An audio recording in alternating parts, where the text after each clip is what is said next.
વડોદરાના અંદર વ્રજધામ આધ્યાત્મિક સંકુલમાં છેલ્લા 8 વર્ષથી અખંડ જ્યોત બિરાજમાન છે। 8 વર્ષ પહેલાં વ્રજભૂમિમાં શ્રી ગિરિરાજ પ્રભુના સાનિધ્યમાં ખૂબ મોટા પાયે દિવ્ય યજ્ઞ કરવામાં આવ્યો હતો।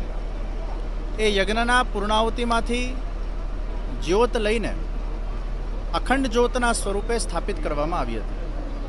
વ્રજમાંથી 2 અખંડ જ્યોત એ વડોદરા શહેરમાં વાગતે ગાતે વાહન રેલીના સ્વરૂપે વ્રજધામ સંકુલના અંદર પધરાવવામાં આવી હતી। 8 વર્ષથી આ જ્યોત અખંડ છે અને સર્વ ભક્તજનો વૈષ્ણવો દર્શનનો લાભ પ્રાપ્ત કરે છે।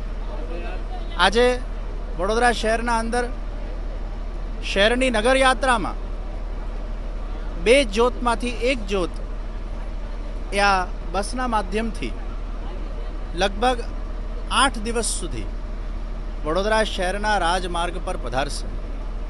વ્રજધામ સંકુલના બધા જ ભગવત સ્વરૂપોની દિવ્ય ઉર્જા લઈને, વ્રજભૂમિની ઉર્જા લઈને આ જ્યોત વડોદરા શહેરને પાવન કરવા જઈ રહી છે। 8 દિવસ દરમિયાન જુદા જુદા ભગવદીઓના ઘરે આ જ્યોતનો મુકામ પણ થશે અને ત્યાં પણ લોકોને દર્શનનો લાભ પ્રાપ્ત થશે। આપ સૌ શહેરવાસીઓ